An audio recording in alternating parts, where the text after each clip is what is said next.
Hay tres grandes misterios en la vida que siempre van juntos: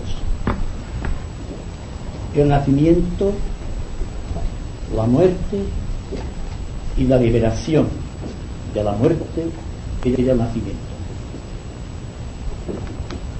Hoy vamos a bosquejar muy rápidamente estos tres misterios, con la seguridad de que las ideas involucradas en ellos darán pie para que nuestra mente pueda profundizar todavía más en estas zonas tan oscuras como, por ejemplo, el prenacimiento o el postmortem. Porque evidentemente nuestra experiencia de los mundos ocultos es muy limitada. Sabemos poco de lo que ocurre en los mundos subjetivos, invisibles. La cuarta dimensión todavía es una zona impenetrable. Empezamos solamente ahora a comprender algo, el secreto del cuarto éter del plano físico. Y cuando se habla, por ejemplo, del plano astral y del plano mental, estamos ya profundizando en zonas que ocupan o que involucran una cuarta y una quinta dimensión del espacio. Solo por decirles que hablar, por ejemplo, de lo que implica el nacimiento, lo que implica la muerte, y más todavía, lo que implica la liberación de la muerte, o sea, de la muerte y del nacimiento. Es decir, aquello que podríamos decir quebrantar enteramente la rueda del samsara del karma. Es esta cruz, que es el símbolo del sufrimiento humano, es la parcela que cargan los señores del karma o por sus agentes débicos, y penetrar después ya raudamente hacia cosas que son muy prácticas, pero quizá desconocemos el mecanismo que lo han creado. Por ejemplo, ¿qué sabemos de antes del nacimiento? ¿Qué sabemos de después de la muerte? Es el ser y no ser.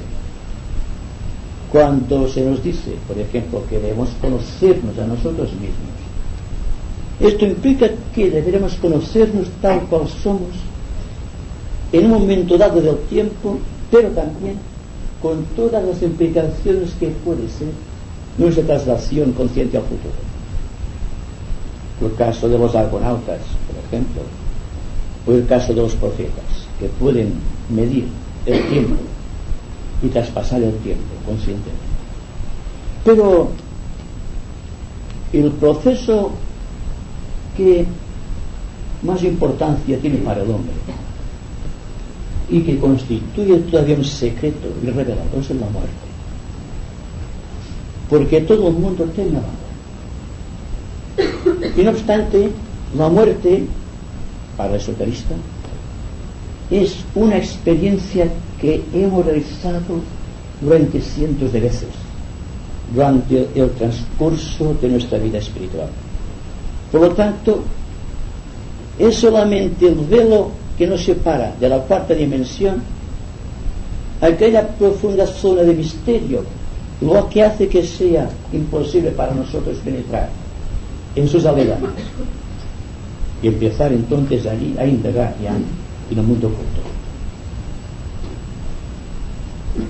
Por aquí, por ejemplo, si analizamos este gráfico, es lástima que no haya podido dar los dibujos anteriormente porque es muy completo este bosquejo, pero lo que intento representar aquí son tres zonas muy definidas, o tres planos, o tres cuerpos, como ustedes quieran. En todo caso, si nos referimos a planos es cuando nos referimos cuando baja la brigada de vida del plano causal, penetra en el plano astral, después la siguiente en el plano físico.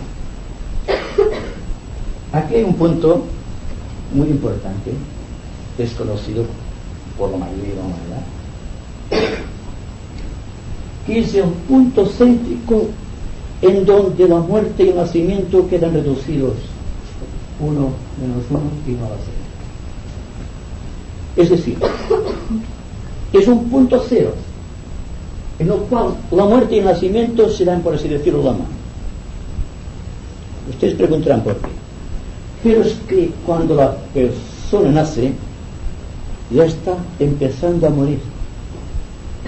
Y cuando la persona muere, está empezando a nacer. Aquí hay una paradoja. Es una realidad. Porque cuando empezamos a trabajar en la existencia, estamos aportando ciertas características del alma y al propio tiempo estamos acumulando valores ambientales y estamos preparando nuestras zonas de conciencia para la ruptura definitiva de aquello que llamamos técnicamente la muerte. Tense cuenta que la muerte, debido a su misterio impenetrable para aquellas personas que no tienen visión oculta, es difícil de negar que al propio tiempo sus misterios permanecen todavía recónditos. La persona no tiene la capacidad mística, extraordinariamente mística, para poder penetrar la zona del misterio y darse cuenta de lo que es la muerte. Este desconocimiento ha dado como motivación la creación de todas las religiones. La religión, dirán ustedes, es para buscar a Dios. Pero mayormente las religiones organizadas han puesto delante del alma una alternativa. La alternativa del bien y del mal, del cielo y del infierno, en lo que compete a la vida experimental del ego o del alma. ¿Es esto así? No, la lógica nos dice que no hay ni un cielo ni un infierno, que existe única y exclusivamente un alma en evolución que tiene en sí el principio del bien y el principio del mal, y que por lo tanto cuando se decanta hacia el principio del mal decimos que es una persona indeseable, negativa, y cuando se decanta hacia el lado del bien decimos que es una persona honesta, que es una persona buena en el sentido técnico de la palabra. Pero lo que quisiera significar es que hay dos grandes fuerzas o dos grandes procesos que actúan desde el momento en que el ser, el alma, el ego ha nacido a la vida organizada de la materia. Un proceso tiene lugar desde los 0 años, esos son años, por favor, desde los 0 años hasta los 36. Toda esta zona, este semicírculo o semiesfera, como ustedes quieran, está regido por un proceso que llamamos de acumulación.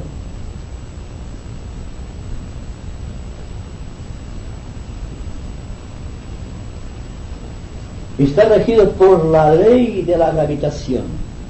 El ego, a través del átomo permanente y a través de un centro de conciencia en el centro de la cruz, y está absorbiendo materia que precisa para expresar su conciencia.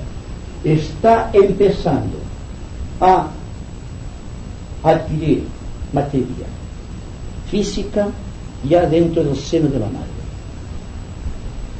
Cuando tiene el cuerpo formado, después de pasar el proceso de la gestación, entonces al salir de la luz empieza ya a través de la alimentación del aire, el sol, el prana, los sonidos, la luz, las formas que empieza a percibir, empieza a adquirir conciencia de la materia. Todo esto que está aquí es material. Está aprendiendo a gobernarse de acuerdo con el principio, digamos, de la acumulación de valores. Es el proceso de acumulación del 0 años a los 36, después les explicaré por qué son etapas de 18 años. Al llegar a este punto céntrico, entonces se sucede otro proceso. A este proceso nuevo se llama el proceso de eliminación.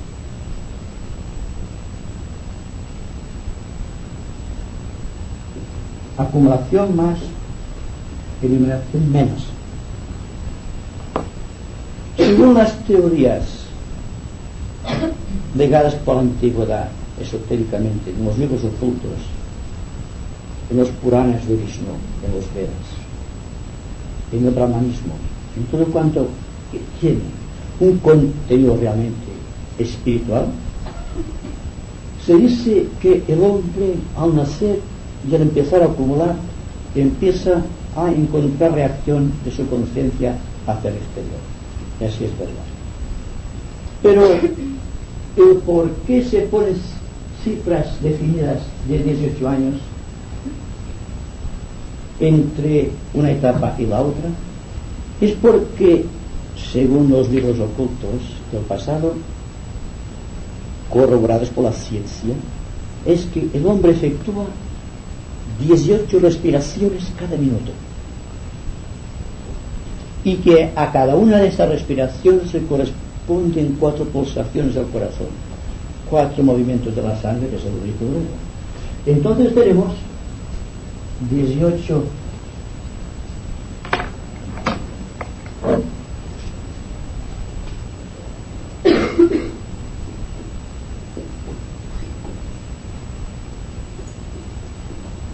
Ustedes dirán, ¿cómo puede ser que el hombre tenga que vivir solamente 72 años? Si hay personas que viven hasta 150. Pero es que la medida señalada en los Vedas, y como digo, corroborada por la ciencia, se basa en la edad de la humanidad como todo, como un conjunto. Todo este proceso es hablando de la humanidad como un centro dentro del logos planetario. Entonces la humanidad como un centro dentro del logos planetario tiene asignada una edad media de 72 años, dividida en 4 etapas. La etapa que va desde el nacimiento a los 18 años, dividido en etapas de 3. Y aquí veríamos el misterio de la infancia, de la adolescencia, de la juventud, después ya cuando la juventud se va acercando al punto céntrico de la madurez, o del principio de la madurez, o a los 36 años. Entonces se produce un milagro de orden dentro del individuo. Entonces todo cuanto ha ido adquiriendo ya empieza a dejarlo. Y el proceso de eliminación tiene que ver no solamente con la edad, sino con que en aquellos momentos todo ser está dejando a la naturaleza todo cuanto la naturaleza le prestó, así técnicamente hablando, para que pudiese manifestarse. Entonces da la vuelta completa, pasa por este círculo y entonces vuelve al mundo astral, el mundo donde se encuentra el alma después de la muerte. Como se dan cuenta, esto es un proceso que puede reducirse muy científicamente, porque la absorción y la eliminación son la expresión en el mundo físico del individuo de las dos grandes leyes, o una sola ley, definida como la repulsión, atracción y repulsión. Significa una, la gravitación universal, que atrae todo al centro de la masa o al centro del yo individual.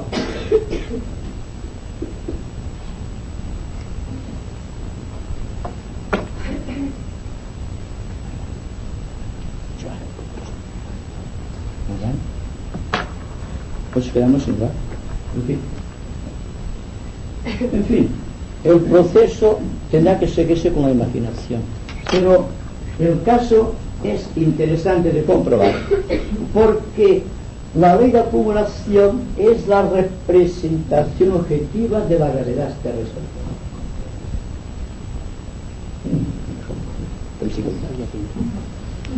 Y la eliminación es el proceso de expansión cíclica.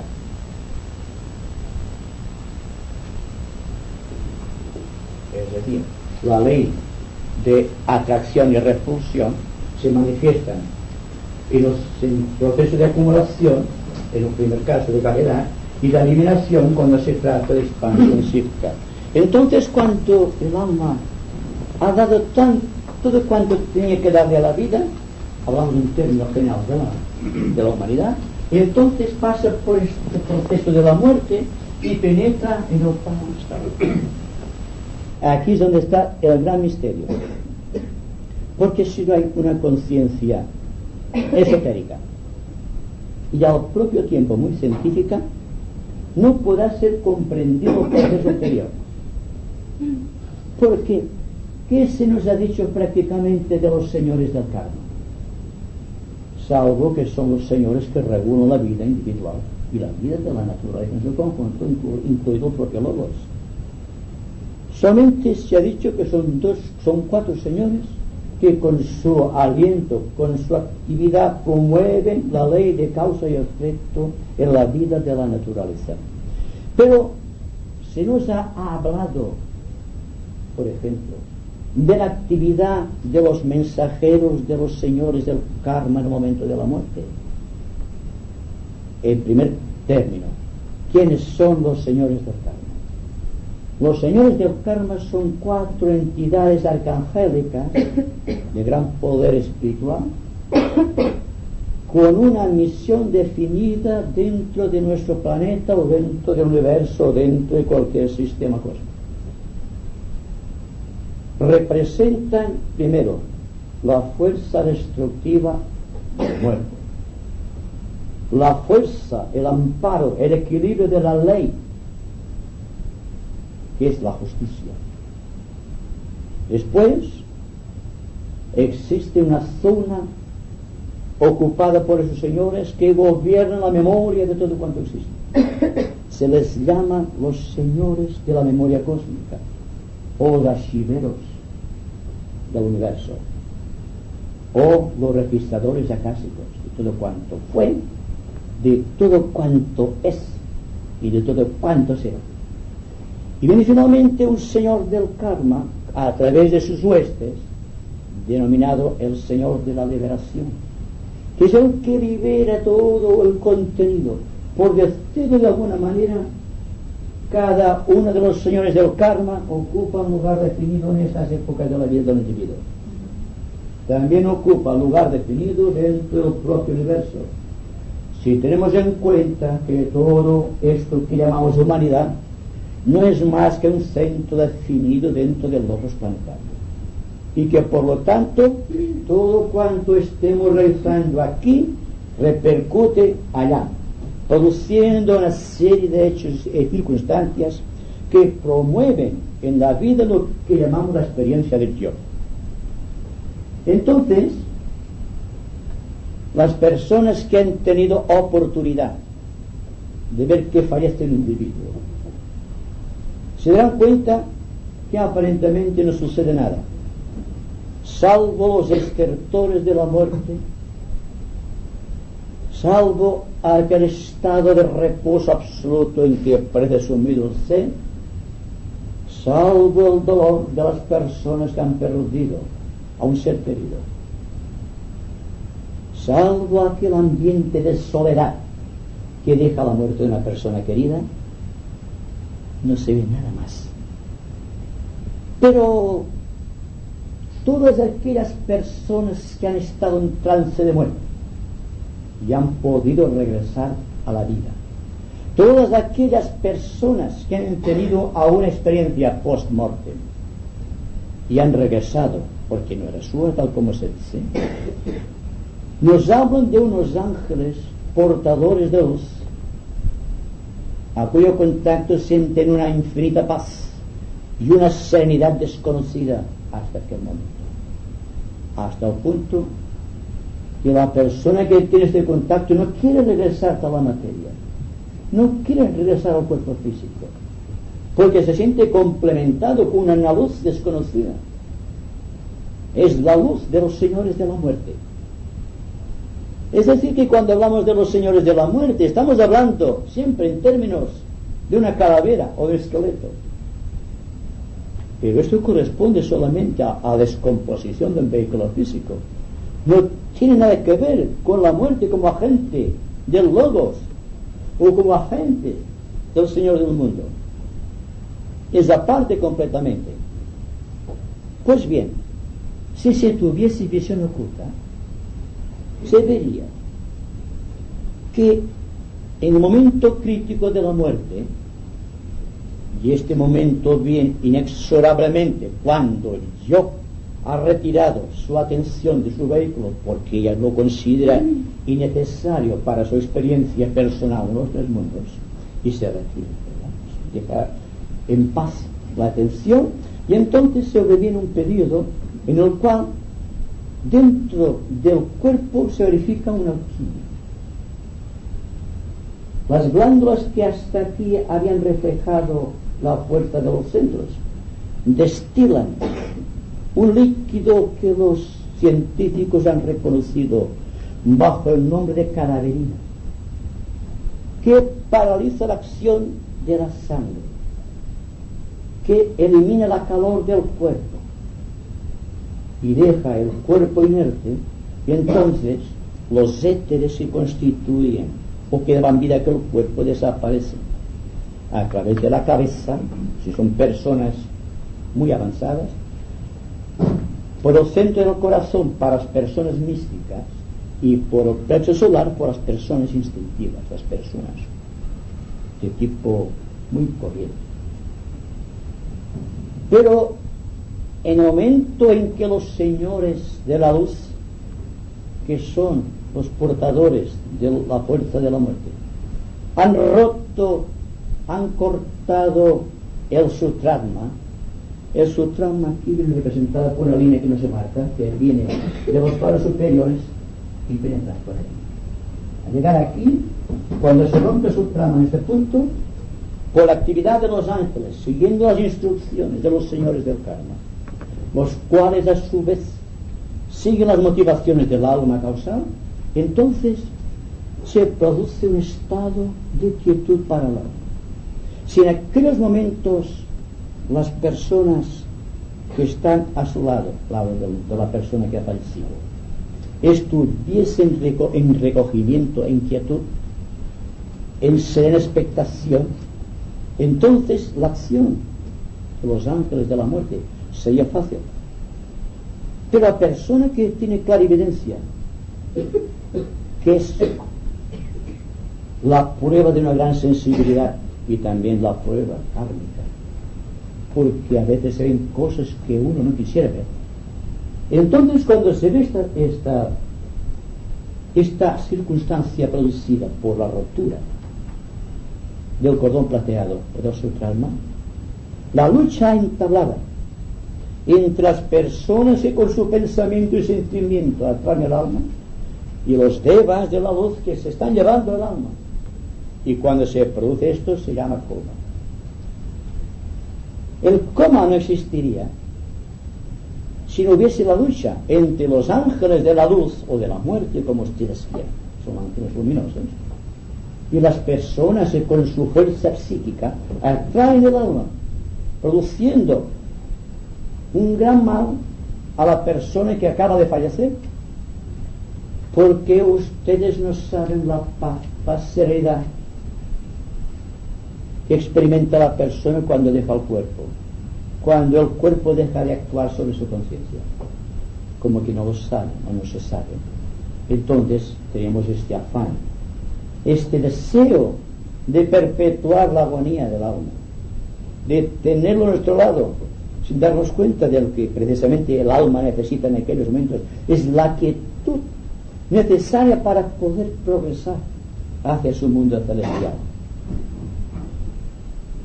Cuando los ángeles de la luz, venciendo la inercia o la oposición psíquica de las personas que están rodeando el cadáver de la persona, está en trance de marchar, se ha producido, entonces se sucede otro misterio. Entonces las avanzadas o las huestes de los señores del karma, que tienen que ver con los registros acásicos, someten a la acción del alma un cierto nivel del plano astral, nivel que depende de la evolución de la persona, todo cuanto aquella persona ha realizado durante su vida física. Es como una película rápida que pasa ante su conciencia. Y al pasar por esta conciencia se registran tres hechos importantes. Primero, un hecho físico, un hecho emocional y un hecho mental. Esto es la línea horizontal de la conciencia que está observando. De todos los hechos físicos que la persona ha verificado en la vida, hay uno que es más importante que los demás. Físico. Cuota física. De todas las emociones y sentimientos y deseos del mundo astral, hay una parte, una porción de deseos acumulados que han dado una orientación definida a la vida de la persona. Entonces se produce la zona astral. Y estamos hablando de un proceso de recapitulación provocado por los ángeles de los recuerdos, por la avanzada de los señores de la memoria cósmica. Y finalmente, todos aquellos pensamientos, ideas, opiniones registrados solamente por el individuo están creando otra cota, la cota mental. ¿Saben ustedes por qué este proceso triangular? Porque la síntesis de todos los actos registrados en el mundo físico que han creado esta cota son registrados por el átomo permanente físico, y todos los deseos, emociones y sentimientos del cuerpo astral efectuados, experimentados durante la vida, quedan registrados a través de la punta de esta cota en el átomo permanente astral. Y finalmente, todo aquello que fue registrado en forma de pensamientos e ideas en el mundo mental del individuo queda registrado en el átomo permanente mental, y esto constituirá la materia física, astral y mental que utilizará el individuo cuando vuelva a nacer. Será, por así decirlo, su introducción en el mundo, llevando acumulada experiencia, llevando una serie de experiencias dentro de sí que le permitirán vivir dentro de un mundo que desconoce en aquellos momentos, pero que será la experiencia vital de lo cual arrancará para crear nuevas situaciones. Y este proceso se sucede hasta la eternidad, hasta el fin de los siglos. Y se nos dice que el propio logos planetario y el propio logos solar deben pasar antes de penetrar en la gran pralaya por esas tres experiencias físicas, a través del cuerpo físico que es el universo, a través del universo astral y a través del universo mental. Nosotros hablamos en términos individuales y por lo tanto en nuestra relación con personas, pero los logos hablan en términos cósmicos. Hablamos de ellos en términos cósmicos, diciendo que ellos están precisamente relacionándose con otros logos, constituyendo familias de logos, constituyendo agrupaciones cósmicas que desconocemos porque escapan totalmente de nuestra comprensión. Pero lo interesante es ya ver de un principio que un hecho como es la muerte, que solamente vemos la apariencia física, ya tenemos dos datos. El dato de los ángeles que arrastran el alma, a veces a su pesar, hacia el mundo astral, y luego aquellos ángeles de los recuerdos que ayudan al alma a recordar todo aquello que les servirá como experiencia sintética para una próxima vida, a través del registro de los átomos permanentes. Es decir, que esto sube de aquí hasta aquí, y aquí tiene que ver con otro punto que es el átomo permanente astral. En fin, entonces vienen los ángeles que representan al Señor de la Justicia, aquello que los sacerdotes egipcios simbolizaban en la balanza de Osiris, en donde se pesaba el alma de los muertos, o el corazón del alma de los muertos. De acuerdo con el peso específico, negativo, positivo, entonces el alma, a través de la nave de Caronte, que se cuenta que todo está relacionado con la mitología, pasaban al mundo astral, a un nivel que les correspondía de acuerdo con su evolución, que podría ser uno de los 4 niveles de los 7 que constituyen el plano astral.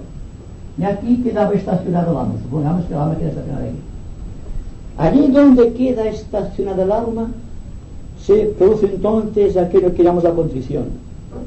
El alma se da cuenta del mal que ha hecho. Y es lo que en religión llamamos el purgatorio. Esotéricamente lo llamamos el Kamaloka. Aquí en el plano astral es el Kamaloka. Es al propio tiempo Kurukshetra, de acuerdo con la terminología hindú o sánscrita.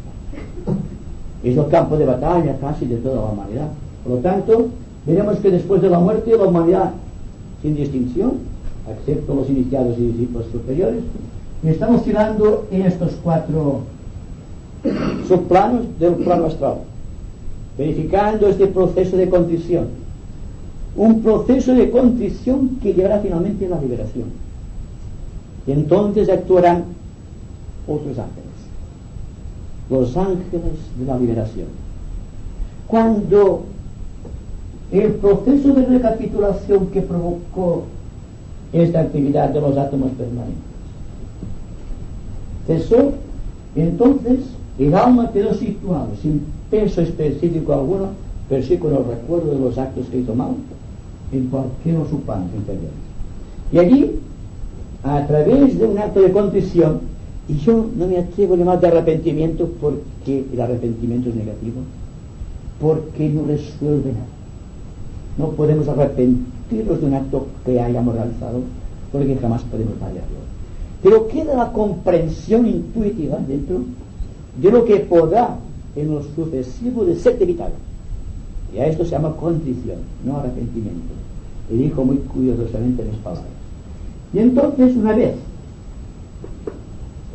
se ha realizado el proceso de contrición, el alma pasa a un estado similar, pero en el plano mental, que llamamos el de Bacán, o el cielo, donde permanecerá viviendo, actuando y acumulando experiencia en su mundo, el mundo que ha creado, hasta un próximo nacimiento. La duración de la etapa de bacánica depende siempre de la evolución de las personas. Cuanto menos evolución, más tiempo se deberá pasar en el de bacán.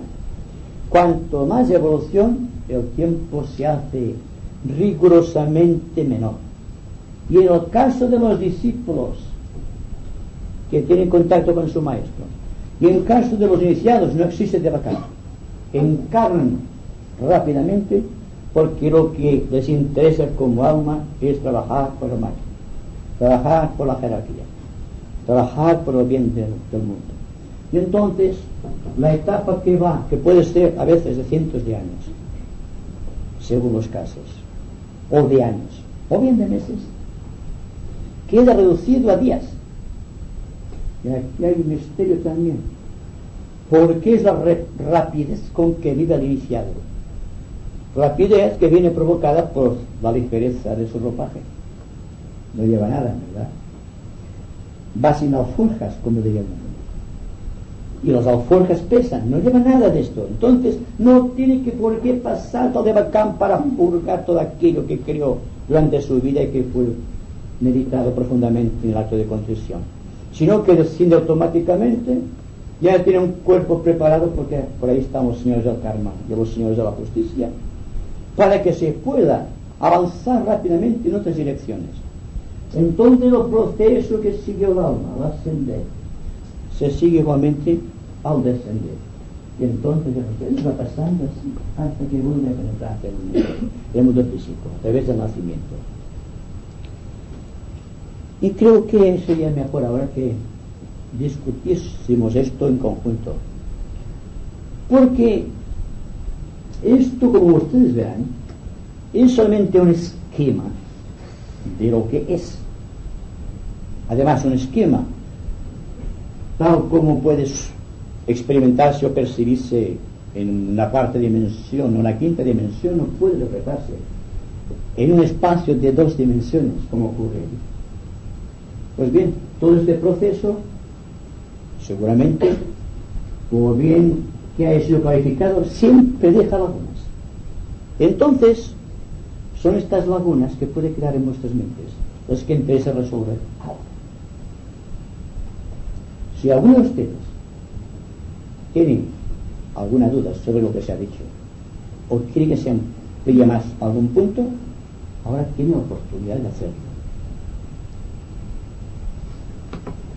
Has hablado del Devacán y del tiempo que hay que estar en el Devacán. Una vez cumplido ese tiempo, se pasa al plano que te corresponde por evolución, hasta esperar la próxima reencarnación.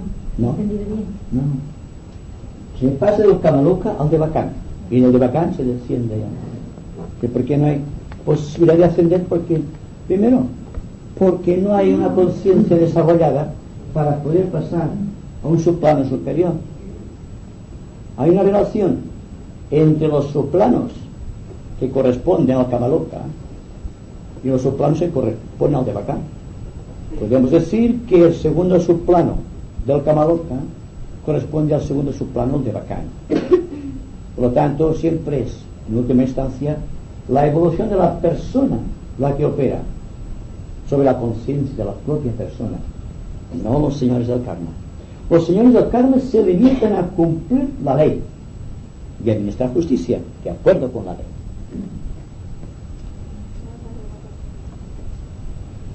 En los casos que las personas se encuentran almas en estado de coma, ¿en qué lugar se encuentra su conciencia? Pues está en un mundo etérico, no pasa al mundo astral. El estado de coma no se mueve del mundo etérico, porque si pasa al mundo astral ya no está en coma, está externo para el astral. Todo el proceso de coma está en el esfuerzo del cuerpo etérico de salir del cuerpo físico. Entonces, una de las particularidades para evitar precisamente el coma es que las personas no obtienen con su ruido el silencio que exige la muerte. Las lamentaciones no ayudan, no liberan. Las lamentaciones atraen el alma, porque no olvidemos que tenemos todos conciencia y una fuerza psíquica tremenda, aunque no nos demos cuenta. No sabemos utilizarla, pero esta potencia psíquica que no sabemos utilizar, la utilizamos cuando deseamos ardientemente una cosa. Y aquello que normalmente no podemos realizar mentalmente, porque nuestra mente no está muy desarrollada, lo hace el cuerpo astral, el deseo. Entonces el deseo de retener al ser querido puede mantenerte en estado de coma aquel ser, siempre y cuando se posee un cuerpo astral potentemente organizado, lo cual es muy negativo, porque es el principio de la magia negra. Esto es solamente algunos de los casos. Hay que decir también que hay muchos tipos de muerte, hablando ya del individuo, dejando la humanidad como en todo, en un proceso normal que hemos examinado. Pero hay la muerte, por ejemplo, que es simplemente por vejez. Hay la muerte por accidente. Hay la muerte por suicidio.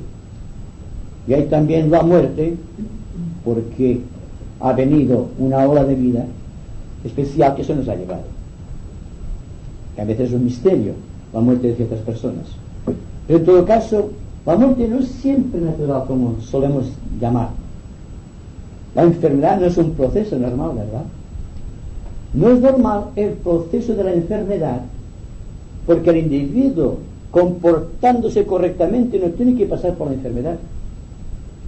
Por ejemplo, los iniciados no pueden tener enfermedades, porque están de acuerdo con el ritmo de la vida.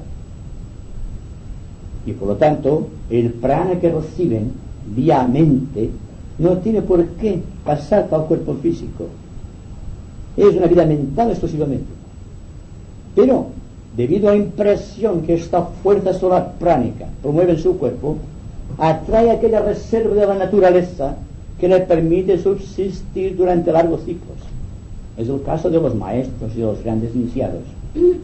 Pero, en todo caso, es un proceso muy, muy exclusivo, muy particular.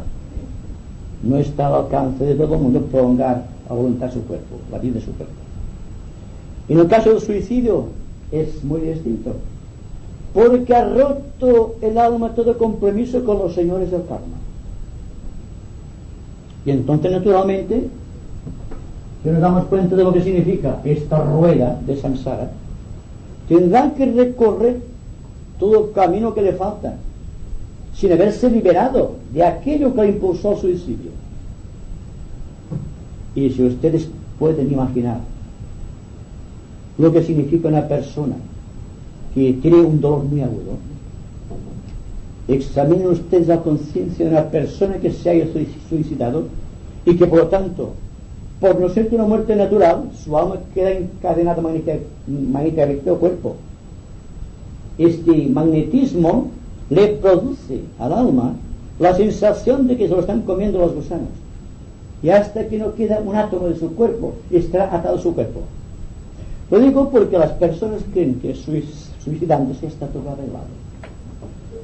El suicidio es la forma más estúpida de morir, si me permiten esta observación, porque no solo se resuelve ningún problema, sino que sobre el problema existente se acumula el delito de ir contra la vida, contra el karma, contra la ley. Y como consecuencia, después de haber purgado en su propia alma la rigurosidad extrema del karma, tiene que volver a nacer y emprender la vida donde la dejó. ¿De qué le ha servido al suicidio entonces? En el caso de los accidentes, y todos estamos sujetos a accidentes, no hay previsión alguna. Solamente hay algo que decir, que si un esotérico debe pasar por el trance del accidente, se dará cuenta inmediatamente de que está fuera del cuerpo, simplemente. Que la persona que ha tenido un accidente y se encuentra fuera del cuerpo sin tener noción alguna, también sufre. Entonces hay la actividad de los señores del karma a través de sus agentes. En el caso del suicida, los señores del karma no pueden hacer nada. En el caso de un accidentado, sí. Primero, los ángeles de la muerte no tienen por qué trabajar, pero con su halo de luz encubren la visión del alma para que no se dé cuenta de su situación. Y al cabo de un tiempo, entonces, progresivamente, le van dando cuenta de su realidad. En casos de personas muy avanzadas, y esto suele ser muy rápido, pero hay personas que están muy apegadas por valores materiales y pasan años sin darse cuenta de que han fallecido. Hay muchas cosas en la muerte que son misterios todavía, pero que la conciencia esotérica puede entrever hasta cierto punto. Sí, una pregunta. Cuando una persona va al Devacán, ya que ha pasado todos los planos, ¿es porque han muerto todos los planos? O sea, astral, mental, ha muerto también, ha quedado la toma permanente para que pueda ir al Devacán. Podríamos decir que el alma, cuando penetra en el Devacán, es porque el alma está muerto en cierto sentido en el mundo astral.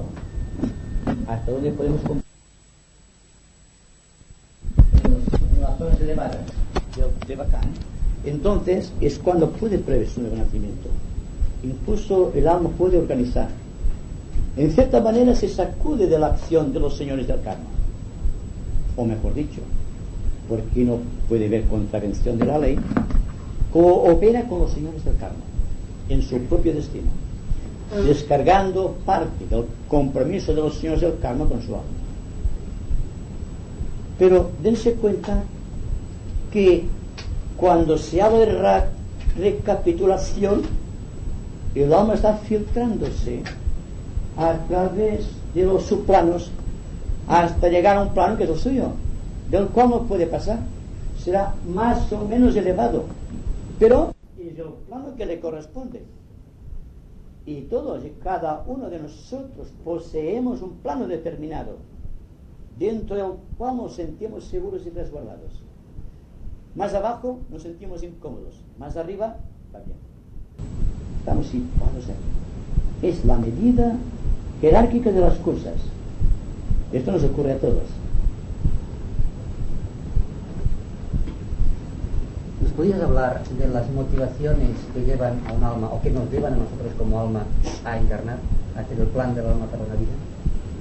Bueno, si nosotros somos conscientes, y como digo, desde el plano tebacánico podemos prever los acontecimientos, lo cual es muy difícil. Debe ser un iniciado que transitoriamente esté en el plano tebacánico. Entonces puede, en virtud de su experiencia tebacánica, entrever lo que podrá hacer en una nueva vida, e incluso tener una noción exacta, porque si el discípulo que tiene contacto con su maestro, por las causas que fueren, está en el Devacán, el contacto intuitivo con el maestro continúa. Entonces sabe por intuición lo que deberá hacer, y él entonces empieza a proyectar su futuro, lo que decíamos anteriormente, sin pasar por la revisión total de los señores del karma, aunque siempre están presentes los señores del karma. A la gente corriente, sin afán peyorativo, no se les puede exigir. Hay una ley, que es la ley de compensación de los actos, que les inducen a reencarnar, quieran o no, bajo ciertas motivaciones que nada tienen que ver con su yo causal. Tienen que ver mayormente con las necesidades de su vida, digamos, en encarnación, de la pequeña personalidad de nuestros mundos. No sabe nada del mundo causal. Por lo tanto, como que no sabe nada, tampoco le pueden ser revelados los misterios que están en esos planos. Solamente el discípulo, el iniciado, puede, a conciencia, crear su propio destino y elegir sus padres y su campo de situaciones, su campo de experiencia. Más aún, puede empezar a laborar por el grupo esotérico dentro del cual deberá participar. Conocerá por anticipado a sus hermanos de grupo y el género de trabajo que tendrá que realizar para cumplir ciertos mandatos de la jerarquía recibidos telepáticamente o por intuición interior. Son casos solamente de discípulos muy avanzados cuando pueden proyectar su destino. Ahora bien, toda persona encarnada en la tierra puede reorientar objetivamente su destino. Y aquí también hay una llamada, un punto de atención para el esfuerzo individual. Es una especie de desafío para la conciencia. La persona experimentada sabe elegir su campo de situaciones, sabe elegir su propio destino. Las personas corrientes no saben todavía, pero dentro de la limitación de sus propias percepciones pueden crear un nuevo destino o reorientar su destino, siempre moviéndose, sin embargo, dentro de la rueda de samsara del karma. Solamente el discípulo puede penetrar en zonas superiores a aquellas donde actúan los señores del karma, es a aquellos para los cuales fue escrita aquella máxima astrológica: los astros inclinan, pero no obligan. Solamente obligan los astros a las personas del común de la humanidad. Pero las personas avanzadas, las personas con criterios válidos, con voluntad propia y en contacto con la jerarquía, estos pueden modificar su código astrológico e incluso, si ustedes me lo permiten, su código genético, transformar su vida en términos de realización.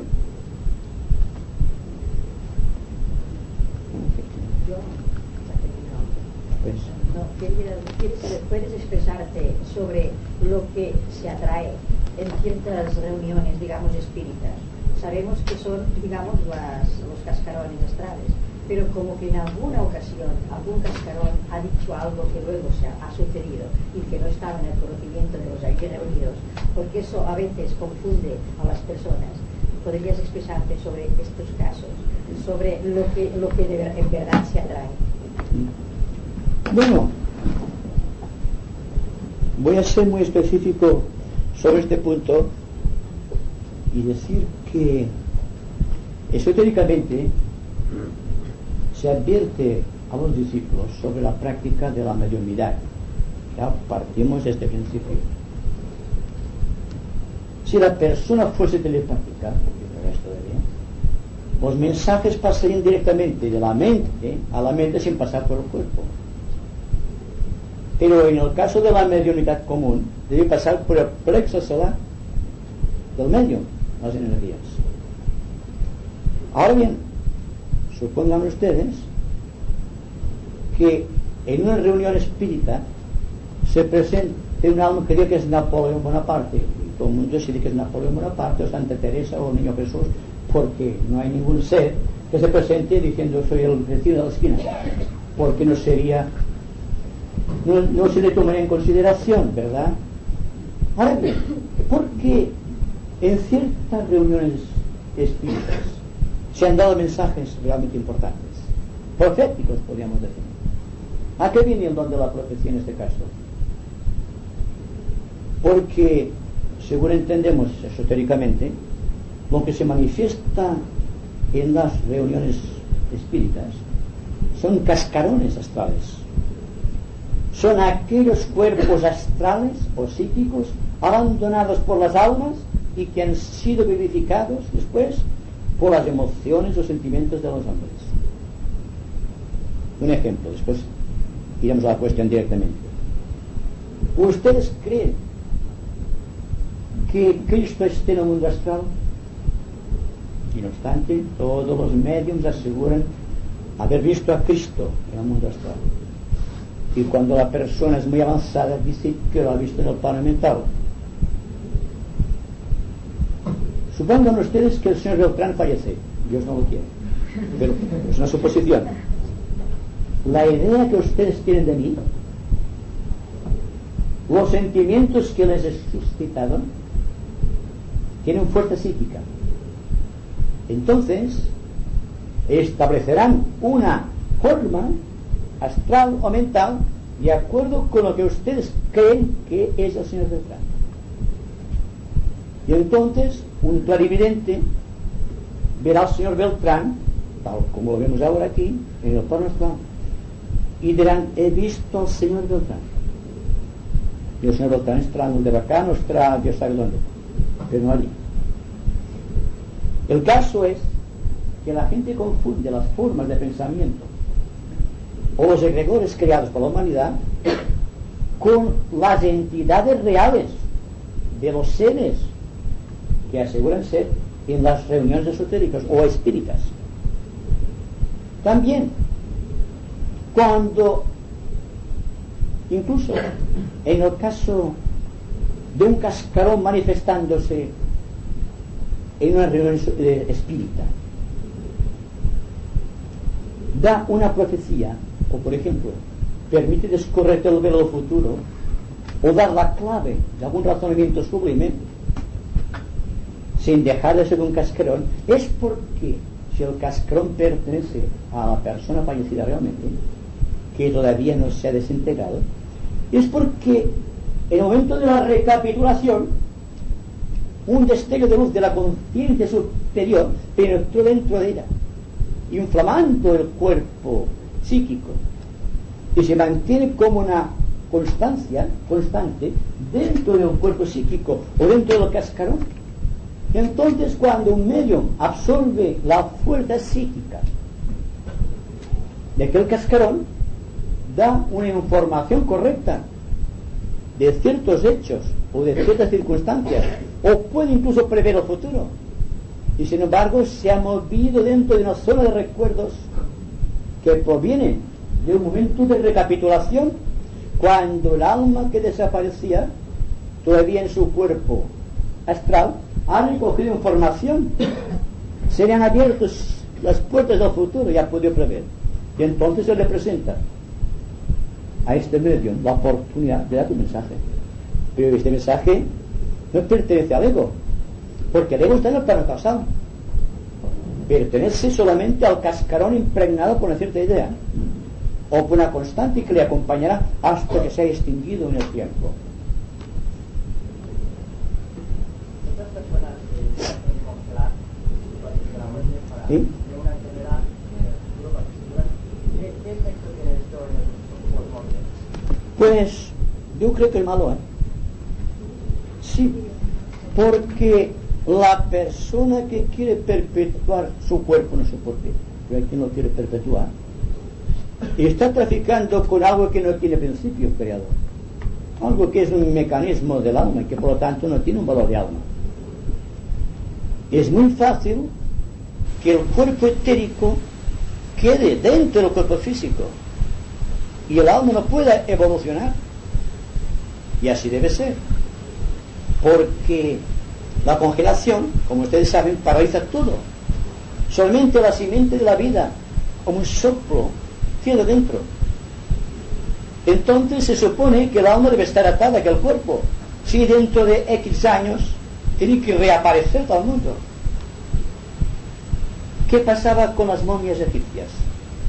Y con todo tipo de momias. Pues que a través de ciertos ritos mágicos, el Ka, es decir, el cuerpo etérico de los faraones, quedaba atado a aquel cuerpo, y aún las personas que tienen sensibilidad y se aproximen a una de estos entes momificados, sentirá una sensación muy desagradable, la sensación de un alma que quiere liberarse y no puede. La única solución, tanto en uno como en el otro, es, primero, descongelarlo y quemarlo. Y el otro, quemarlo. Solo fuego puede purificar. Porque el fuego purifica el cuerpo de toda impureza. Y el alma puede navegar entonces raudamente por el espacio sin sentirse atado por el sutrama creado ficticiamente. No se nos ocurra este proceso, digamos, de congelación, porque es peligroso desde el ángulo esotérico. En cambio, es apetecible y necesario que una vez se ha visto, comprobado de que el cuerpo está muerto, que se le incinere, que se queme. Con el tiempo, la incineración será la fórmula mágica para destruir egregores. Veremos que es con el tiempo todo se hace. Ya se empieza en las naciones civilizadas del planeta. Porque entonces la ecología, que desconocemos todavía el valor de la ecología, pero que tengamos que vivir cerca de cementerios donde se está creando una alquimia negativa de las sustancias, producida por los devas inferiores o devas lunares, de la descomposición, de la desintegración del cuerpo, y que tengamos que estar pendientes, respirando estas emanaciones. Eso es lo que le sucede a nuestro logos planetario, que tiene que estar oliendo las emanaciones de la luna, que se está descomponiendo. Y parte del karma del logos planetario es su proximidad con la luna, que está en proceso de desintegración, está en proceso ya de desaparecer. Hay mucho que pensar y mucho que reflexionar sobre esos puntos. Bueno, yo estoy un poco profano en esta materia, entonces yo vuelvo a la reencarnación de los temas que he comentado. Si un alma llega al plano astral y no desea volver en la tierra, ¿en qué postura está situada esta alma? Pues, otra cosa, ya dentro del mundo actual, del mundo en que vivimos, si, como usted ha nombrado a Cristo, yo quiero hacer reflexión de que Cristo dijo que el dinero había quedado a los pobres. Hoy día la humanidad hay muchos millones y se ha trabajado mucho, y este dinero hay que hacerlo trabajar a la gente parada, no guardarlo, porque si tenemos dinero, yo tengo X miles y yo no puedo comer, ¿para qué quiero dinero si está en el banco y no puedo comer? ¿Me explico? ¿Y tanto? Es un comentario, ¿no? Bueno, primero usted, yo le voy a ser muy franco. El individuo no puede evidentemente regular su destino en ciertas etapas de su vida. Por lo tanto, si él no puede en vida crear su propio destino, peor será cuando esté en el plano astral, porque hay leyes establecidas. Hay una ley que se aplica físicamente, que redescubrió Newton, que es la gravedad. ¿Bien? ¿Pero cree que la persona que tenga ciertas atracciones a la materia no puede crear? Entonces la ley de la atracción lo llevará inevitablemente otra vez al centro de atracción que llamamos cuerpo humano. Solamente una persona que sea muy pura, y cuando hablamos de pureza hay que ser muy cautos, porque hay mucha tela que cortar de ahí. Pero hablar de pureza física solamente no lleva nada. La pureza está en la mente. Cuando se dijo en cierta ocasión que cuando el hombre fuese andrógino se había terminado el problema, y todo el mundo estaba con la boca llena, nos caía la baba hablando de esto, del andrógeno. Pero ustedes saben que un iniciado, antes de recibir la iniciación, ya debe ser iniciado. La iniciación es el título que se da a ciertos conocimientos. Y eso ocurre igualmente con las personas que se creen en un estado de conciencia y se ven obligados a reencarnar precisamente por esto, porque no se han dado cuenta de que realmente están en una situación contra la cual no pueden luchar. El andrógeno no se establece en el cuerpo físico, principalmente. Primero, que el andrógeno es mental, después tiene que pasar al cuerpo emocional, y finalmente como receptáculo, no como activo, es el plano físico, el cuerpo físico. Entonces, para mí, un andrógeno mental, que después se convertirá físicamente en un andrógeno o en un hermafrodita, una persona que no precisa del sexo para nada, porque él puede crear la voluntad, porque tiene la unificación de los principios, el bien y el mal, más y menos, positivo y negativo, es decir, se ha convertido prácticamente en la luz. Pues bien, este individuo tendrá que tener una mente tan justa y equilibrada, tan vacía de cosas del mundo, que en la consumación de todo cuanto sea del mundo que ha desaparecido, se cree un nuevo tipo de conciencia. ¿Cuál será entonces este nuevo tipo de conciencia? No será una conciencia establecida sobre la base de los conceptos, de los conocimientos, de las opiniones de las gentes. Será algo totalmente inédito, nuevo, por completo. Por lo tanto, cuando hablamos de andrógeno, hablamos primero, fíjense ustedes, el plano búdico, donde está el verdadero andrógeno, en un plano muy definido, el plano búdico, que es el cuarto subplano, el centro del universo, como siempre tengo necesidad de decir. Y después, al descender la riada de vida y no encontrar resistencia a la mente, cuando la mente queda serena y tranquila, expectante en toda su intensidad y prolongación, entonces pasa al cuerpo astral y entonces libera el deseo. El deseo está encadenado a las cosas en múltiples facetas. Puede ser una cosa, una persona, circunstancia o cualquier objeto que está preso de ahí. Pero, ¿qué es esencialmente el deseo? Es la motivación de la vida. Hemos nacido por el deseo de vivir. Ahora bien, una cosa es el deseo de vivir, que también compartimos con la divinidad, que es la voluntad de ser, sino que existe también este tipo humano, psicológico, que está constantemente proyectándose, tratando de ser, tratando de vivir en el centro de la propia realidad, sin perder este fluir misterioso del deseo como energía. Cuando el deseo, sea el que sea, se le libera del objeto, ¿qué queda? La voluntad de Dios. ¿Se dan cuenta? Entonces, el mal no está en el deseo, sino que está en el objeto del deseo. Y tengo que decirles algo muy importante. En la cuarta iniciación, si podemos imaginarla. El iniciado debe perderte el deseo del propio Dios, porque en tanto subsista el deseo del propio Dios, no podrá ser Dios. Habrá una división y estará todavía en el centro de la polaridad. Me refiero a esto, a la necesidad de liberarnos de la oposición en cualquiera de los planos y en cualquiera de los cuerpos. Necesitamos esta aclaración, porque si aclaramos el misterio del deseo, habremos aclarado la mente de la propia divinidad, o el sentido de la verdad, el sentido de su propósito y el sentido de todas sus cualidades.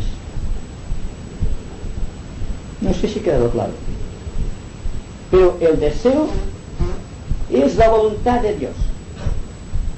Cuando es libre, cuando se le deja fluir, entonces el destino se regula rápidamente. Pero cuando en el transcurso de la existencia descomponemos el deseo en tantas y tantas cosas, ¿qué queda de Dios en nosotros? Pues bien, para llegar al andrógeno puro tendrá que desaparecer todo objetivo del deseo. Solamente quedará el deseo de Dios, pero en nosotros no como una polaridad, sino como un propósito, y es la vida del inicial. Hay una cuestión que yo estuve comentando con un doctor, y entonces una persona, como ha comentado usted antes, si tiene un accidente, ¿en qué postura queda el alma? Y el doctor me dice, te das cuenta que la persona cuando una persona entra por ejemplo, un ataque de estos, le queda hablando así tonto, pues ¿en qué postura queda el alma? Algo ha comentado ya yo cuando he explicado algo de la enfermedad, pues me he dado cuenta de que, pero ¿en qué postura queda el alma cuando hay una enfermedad así? Bueno, un caso es la enfermedad y otra cosa es el accidente. El caso, fíjese bien, el caso de la muerte natural, el envejecimiento de las células puede ser detectado hoy día con microscopios eléctricos, examinando el cerebro, la cantidad de una sustancia que se llaman lípidos, que son los que cuando van segregando en grandes cantidades producen el envejecimiento de las células. En el caso del accidente, como he dicho, la ruptura del lazo que une el cuerpo con el alma a través del cuerpo etérico se rompe, se rasga, entonces hay una gran confusión que es muy difícil de soportar por el alma, a no ser por la ayuda de los señores de la muerte, los señores de la luz. Como digo, la persona que ha tenido un accidente y la violencia, la compresión o la extensión de la fuerza provocada en su cuerpo etérico lo ha desplazado y ha quedado con la sensación de muerte, y en aquel rato que está fuera del cuerpo el alma ve cosas que le son negadas habitualmente, y de paso no tiene el sufrimiento de aquellos momentos críticos. Cuando ha empezado el proceso de curación se reincorpora, y entonces si me quiero mover, no quiero mover, está muy bien aquí. Pues todo el mundo que tiene la experiencia está de acuerdo en que ha visto una gran luz y una gran paz y serenidad en su ánimo, y que por lo tanto volver aquí lo ha encontrado un contrasentido, no ha encontrado lógico, ¿verdad? Porque una dimensión tan difícil de explicar. Pero interesa que nos demos cuenta de que tenemos que pasar por ahí en el momento de la muerte, que por lo tanto la muerte no debe ser temida, tampoco deseada. No hay que ser temida porque existen elementos en la vida de la naturaleza que nos hablan de la bondad, de la justicia del Creador a través de los 4 señores del karma. El caso de la enfermedad también. En la enfermedad que tenemos una serie de incidentes de tipo psíquico que están operando sobre nosotros constantemente. Unos incidentes que provienen de etapas lejanas de la humanidad. Enfermedades que provienen de las primeras razas. y que por lo tanto al llegar a nosotros todavía tienen sustento en nuestros corazones, en nuestros cuerpos. Entonces tendrá que variar mucho la conciencia de la raza para que los egregores o estas formas psíquicas que crean las enfermedades y que son esencialmente las enfermedades dejen de actuar sobre la humanidad. A medida que los discípulos de las distintas ramas, a medida que los hombres y mujeres de buena voluntad del mundo, aún en sus esfuerzos en el sentido de trabajar para mejorar las condiciones ambientales, la ecología astral, por ejemplo, y se empiecen a desintegrar los egregores creados en los momentos cíclicos del pasado, entonces la ciencia encontrará el remedio exacto para toda clase de enfermedad hoy día considerada todavía como incurable. Es la ley. Y tratamos de ajustarnos a la ley precisamente por esto. Porque en la justicia de la ley está la revelación del plan y al propio tiempo está el fundamento de la nueva era, de la nueva civilización, del mejoramiento de las relaciones humanas. ¿Qué pasa con las personas que mueren desangradas? ¿Qué pasa con las personas que mueren desangradas? Es igual. La muerte se produce, la muerte natural, por la segregación dentro de la sangre de esta sustancia, hasta aquí desconocida, pero la ciencia reconoce que es la cadaverina, ya le da el nombre apropiado, que hiela la sangre, la condensa, y entonces a los circulares, cuando el corazón se paraliza, se deja de respirar, y entonces empieza el frío de la muerte. Has explicado que a veces las personas de la familia o cercanas al que está a punto de morirse retardan esa muerte y pueden provocar el coma. La misma persona que se está muriendo puede ella misma también provocarlo por un miedo exagerado a la muerte o por una atracción a alguien que piensa que va a dejar. Sí, también. Y es el mismo proceso. Cuando una persona deja el cuerpo y sabe que deja una persona muy querida, es muy difícil a veces dejar. Está todo el tiempo ligado. Pero es una persona avanzada, entonces el plazo o el espacio es mucho menor. Pero desde luego existe esta posibilidad. Tenemos también, por ejemplo, el caso del avaro encadenado a sus tesoros. Los ha escondido en cualquier parte. Y el clarividente ve el oro o lo que sea, un hilo que no es el de su trama, pero que lo ata como si fuese su trama. Está encadenado. Los fantasmas de los castillos, por ejemplo, tienen mucho que ver con esto. Siempre ha habido una conmoción de tipo psíquico extraordinariamente profundo y grande para que existan los fantasmas en los castillos. Siempre es la prueba de una iniquidad cometida. Y hasta que no se consuma la iniquidad, habrá los fantasmas del castillo. No es que hagan mal, pero están allí y la gente se horroriza cuando ve un fantasma. Son cascarones, no tienen ninguna explicación más racional, que son cascarones, no tienen fuerza vital. Solamente están paseándose por allí. Y claro, la gente que no tenga una conciencia esotérica, pues tiene grandes sustos con estas cosas. O es que 5 o 6 yo ya no sé ya.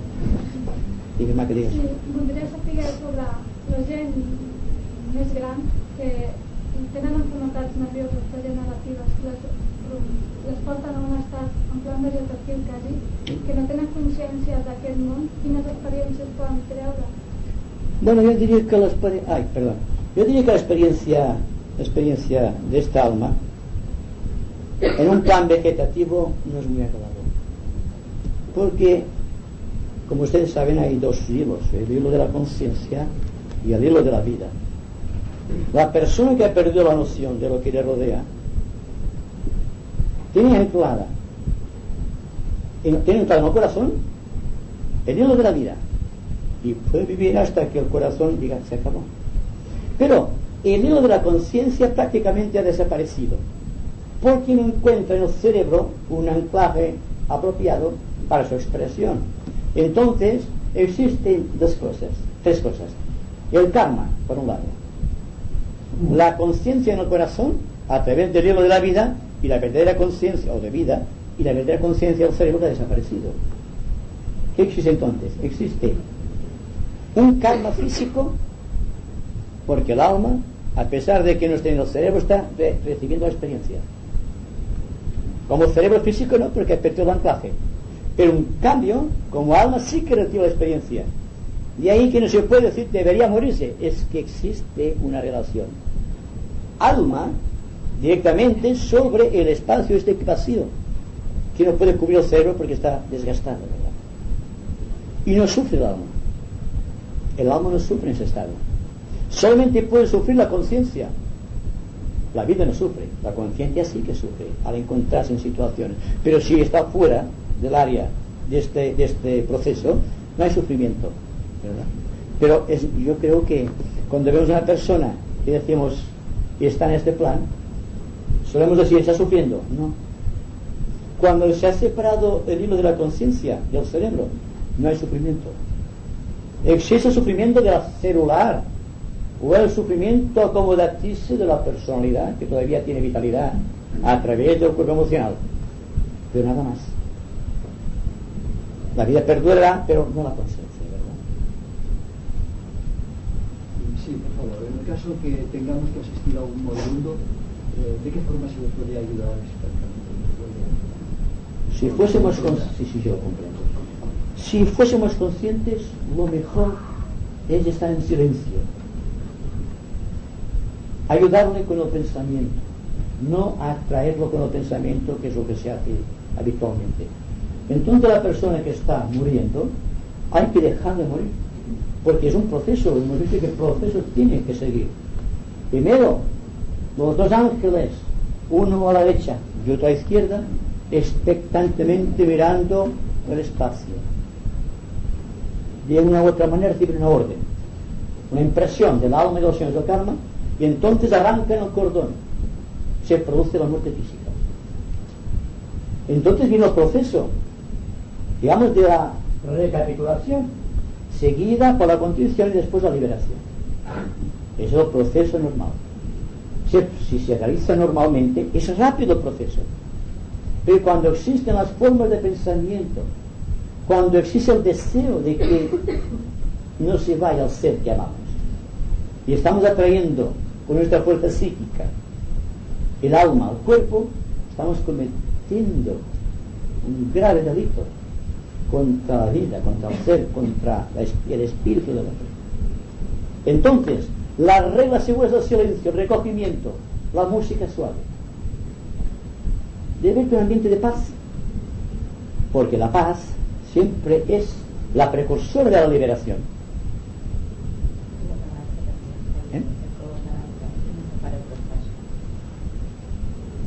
Esto de la música. Un momento. Después de la muerte hay que dejar un tiempo, digamos, entre la muerte, por ejemplo, una incineración o una autopsia. Entonces, también, ¿qué opinas sobre la donación de órganos? ¿Cómo afectan a los pacientes? Esto lo hemos discutido varias veces, no aquí precisamente, pero en otras conferencias. Y esotéricamente hay órganos que no tienen mucha importancia y por lo tanto se pueden donar, porque no existe una superación de energía, sino que existe solamente un proceso mecánico. Los riñones se pueden donar, por ejemplo, pero el corazón no, ni el cerebro tampoco. Son aspectos vitales del individuo, el cerebro y el corazón. Primero, porque en el corazón está la fuerza del rayo de la mónada, no solamente del ego. Hay también el grado de evolución del individuo, con las cualidades que esto despierta. Está operando bajo ciertas reglas divinas astrológicas. Dense cuenta que para donarte un órgano al corazón, en el caso de que fuese posible, tendrían que ser dos seres idénticos, porque, como digo, el corazón es un órgano muy sensible, y cuando se acerca al grado de devoción, de sinceridad, de humildad o de evolución espiritual de aquella persona en el cual tiene que tomar el corazón nuestro, entonces dura cierto tiempo, pero no hay trasplante de corazón que ha tenido un éxito total. Ha durado cierto tiempo. Ahora bien, usted me habla de donar sangre. La sangre es un vehículo del ego. Y el ego, siendo su cualidad de sacrificio, se puede dar a todo mundo siempre que sea de la misma clase o del mismo orden. Estoy en esto contra de ciertas tendencias, de ciertos grupos espirituales que niegan la donación de la sangre. La sangre es el vehículo del ego. Está constituido de fuego por fricción. Por lo tanto, el fuego por fricción, en tanto tengamos cuerpo físico, está actuando en nosotros. Por lo tanto, la sangre, si es pura, si es buena, no se sufre de enfermedades, es buena para todos. Como digo, hay que meditar mucho sobre esto. Pero hay que darse cuenta que en órganos esenciales no se podrán trasplantar jamás. Porque cuando ha llegado la vida a cierto momento, siente necesidad de liberación. ¿Qué sabemos nosotros cuando una persona tiene una enfermedad incurable? La actividad de los señores del karma, ¿cuál es en aquella persona? Ahí está el proceso. Por lo tanto, prolongar la vida a base de inyecciones, de esta manera como se hace, para mantener viva una persona que está sufriendo, es el acto de egoísmo más cruel que se puede dar. El querer perpetuar la vida física de una persona por el egoísmo de tenerla a nuestro lado. Entonces hay un karma en eso también, que será registrado oportunamente por los señores del karma, naturalmente. Si el alma tiene una actitud pasiva en una enfermedad, está quieta, no hace nada.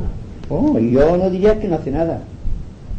Está siguiendo un proceso muy atento, muy atentamente. Yo a mí me ha pasado una hermana, dos hermanas, padecer de arteriosclerosis y pasar 2 y 3 años y hacer disparates. Bueno, ponerse el zapato de la derecha a la izquierda, en vez de ir al retrete va a la cocina y no conoce a la misma persona. Yo digo, entonces el alma no reacciona, no hace nada. Si usted ha estado atento, acabo de decir que cuando una persona se le separa el hilo de la conciencia, no razona, no puede utilizar el cerebro. Entonces está obedeciendo una mecánica establecida. Se equivoca, dice una cosa y dice otra, por ejemplo. Quiere hacer una cosa y hace otra. ¿Por qué? Porque no tiene la conciencia que la oriente. Es el caso que hemos examinado en nuestra dirección. Pero es lo mismo. Entonces, el alma, no obstante, como decía anteriormente, está en su propio nivel registrando la experiencia hasta que el cuerpo ya ha sido extinguido por completo. Hablo del nivel del alma, no el nivel de la personalidad que está sufriendo estas inconveniencias y las que hace sufrir a aquellos que están en contacto con ellas. Pues, se sufre mucho, ¿verdad? Pero hay que aceptarlo como un cambio, y en la medida que no reaccionemos contra esto, el proceso se aclarará mejor. Y el alma va mejorando. Muy tanto. El alma siempre, nunca está estacionada, el alma siempre siguiendo el proceso. Eso tiene un problema un poco material para entender lo de la reencarnación. Y es el siguiente: si vemos la evolución de la población de la humanidad en nuestro planeta, durante muchos siglos ha estado muy estancada, muy pocos habitantes, y solo a partir de este siglo ha crecido en picado. Un cálculo sí un poco general, resulta que da tiempo material para reencarnarse 1 o 2 veces. Por tanto, ahora somos 4.000 millones de habitantes. Y por ejemplo, si dentro de poco fuéramos 8.000, así una vez o 2 de reencarnarse, pero esto, ¿qué cantidad puede haber? Bueno, supongamos que seamos 4.000 millones de almas encarnadas en este momento, pero que existe un remanente en el plano astral que no reencarna hasta que le toque el momento. Habitualmente hay un cierto equilibrio, como sucede en la selva, que el león se come a las cebras, la cebra se come la hierba, y entonces hay un proceso normal. La naturaleza tiene sus propios métodos. Pero en el caso de una guerra, por ejemplo, que se mata tanta gente y tiene tanta gente que apresuradamente surge triunfantes en los planos superiores, queda un vacío. Entonces, cuando reencarnan seres que quizás no nos corresponderían todavía, pero que tienen que hacer el cómputo establecido para el equilibrio. Es decir, que la evolución, la encarnación de las almas viene por un equilibrio, una estabilidad dentro de la vida de la humanidad o de la propia naturaleza, entendiendo que la humanidad es el cuarto reino más importante que existe dentro de la naturaleza, y por lo tanto es el que más debe mantener este equilibrio estable.